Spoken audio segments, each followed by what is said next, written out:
I remember everything. I never lost consciousness. It all happened very fast. That being the first snippet, I remember everything.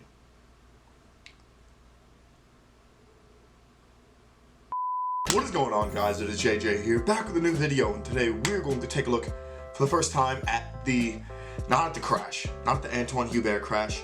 I've told myself I will not watch it live, and I said I will never put that content on this channel.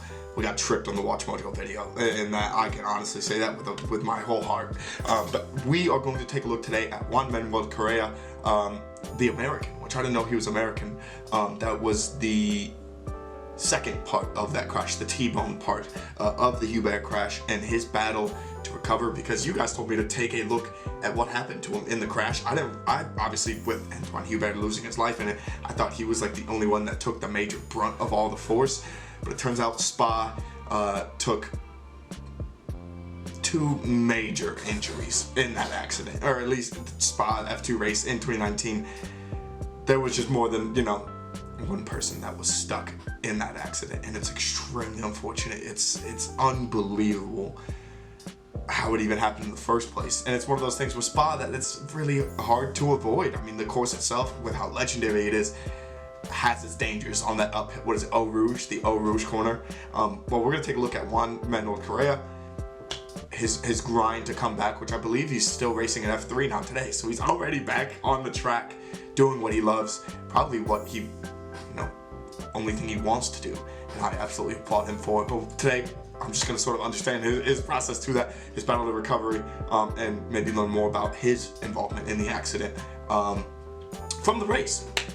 Absolutely love the race. So we're going to take a look at this video. Let me know what you guys think about it down in the comments below. Please educate me, as always. I absolutely love reading you guys' comments on videos like these. They help give me perspective and a lot more in-depth things to take a look at. So let's get into the video. As well, guys, you can find the original video down in the description below.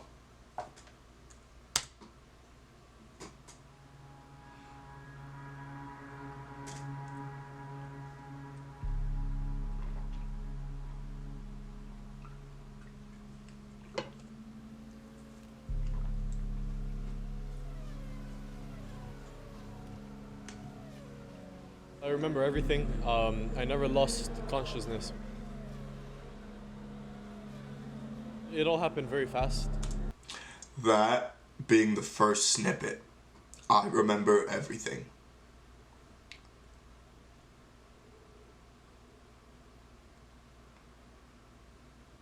That hits deep. That hits deep. Damn, we're 30 seconds into this video, bro. That's a madness. That's a madness. Something went under my car. I lost control because the front tires went up in the air. And from then on, I was kind of a passenger, and I didn't realize I was gonna hit the other car until the last moment when I saw just a pink thing in front of me.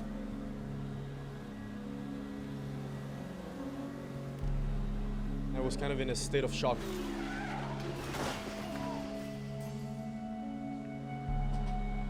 There was smoke coming out of the car. I had to pull myself out of the car. At that point, I thought I had lost the legs because I couldn't really move them. They were like, it seemed like they were connected by the suit, pretty much. They were like gelatin. So he was paralyzed. He lost all feeling in his legs. Yeah, in that moment you don't really think about those things. It's like survival mode. I thought the car was on fire. My right leg was, bent the wrong way, so I knew something was very, very wrong with the leg. Usually when you have a crash, you don't feel any pain for a few hours at least, until the adrenaline goes down. But this was not the case. Obviously, the legs were shattered. Holy shit. And as soon as I saw the paramedics, I asked them to put me to sleep because of the pain.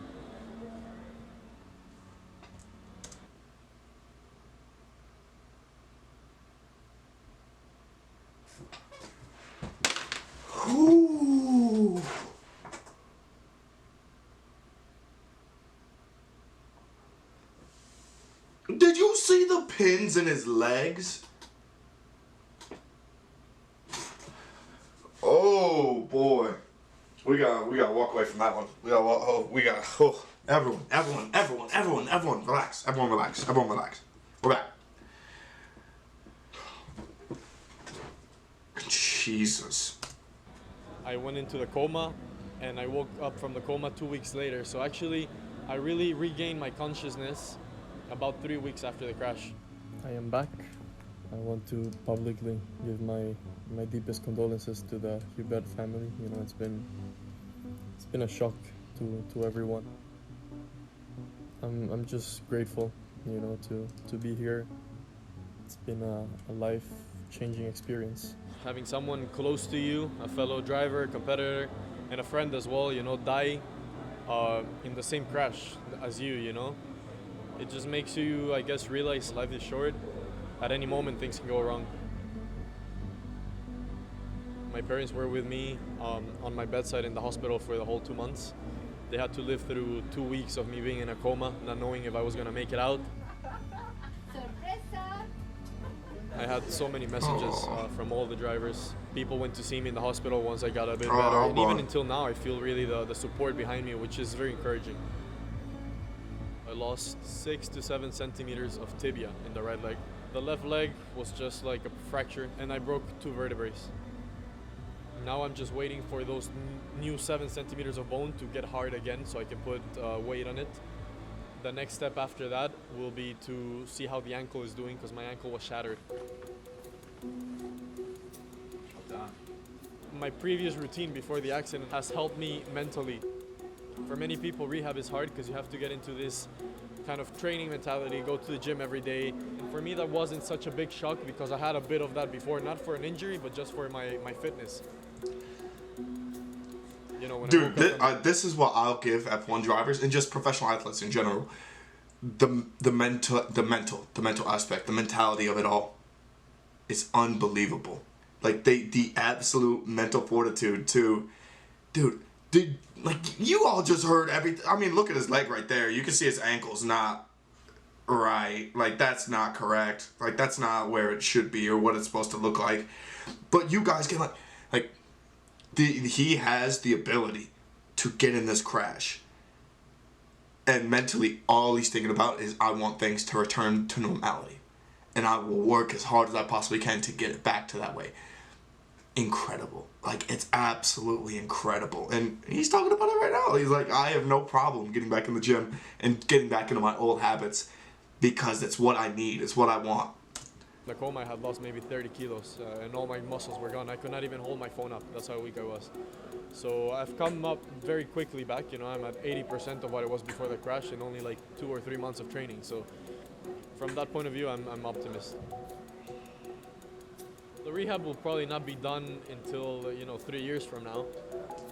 The doctor said there's a big chance I will never have ankle mobility again, but at the same time I'm optimistic that it'll work. Not 100%, but at least good enough to walk and push the throttle. That's good enough for me. I want to get back to Formula 2. You know, I was in such a good place in my career. I was doing a good rookie season last year in F2. I'm gonna use this year to actually improve myself as a driver, even if I'm not racing there. But I don't see a reason why I can't come back and be competitive again when I'm 100% with my legs and my body. He really, and I think that's the entire part of this. That is his goal, is to get back in the car. Dude, we started this video gloom, terrified, just listening like to all of that. It's unreal, and just this sense of hope throughout the whole video. Like he's going to get there. What a hero, though. What an absolute hero. You know, it's just nice to be with the racing community of South Florida. The racing is very tight. I need to improve. It's not easy to do with the left, especially with the left that hurts a lot when I brake and so on.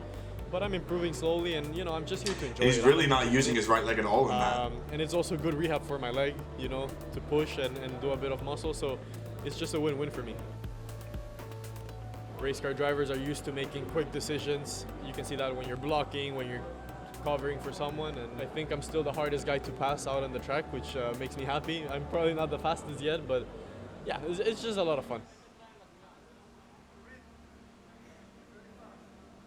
an accident like this puts your priorities into place. You know, first one was to survive it. Second one was to save the leg. Third one was to, you know, be able to walk again. As I progressed, as the surgeries kept going on, and my chances got better, that's when I really started thinking about what I want to do in life. And yeah, after a few weeks, I realized, you know, that it's still what I love. It sounds weird, but I'm enjoying my life. You know, it's a hard situation, but I think I'm making the best out of it. I'm seeing life from a different perspective, you know, not being in full season preparation mode, being able to take things more easily. It's important for people to know that maybe are going through something similar. You just have to keep yourself busy, you know. You have to realize that this is just temporary and just make the best out of the situation. Racing has been my life, you know, since I was 7 years old, and I really can't imagine not coming back and doing something else, because, you know, it's my passion. And a crash like that, yeah, it scares you. It's a pretty shocking thing, but it doesn't take your passion away. That's sick. Honestly, the fact that they got that interview was so sick too. That was such a good finish to the video. And I wish nothing but the best for him. I want to look it up. I want to look up how he's doing, but I'd rather be surprised to see his progress and see how he's doing. So let me know what you guys think about Juan Correa. Actually, you guys can fill me in. How's he doing? I hope he's doing really well. I hope he was at the Miami Grand Prix. I really hope he was there. I mean, especially if Miami is his home, it would make so much sense for him to be at least at the course, soaking in the race. But okay, thank you guys so much for watching. I'll catch you guys for another video. Peace.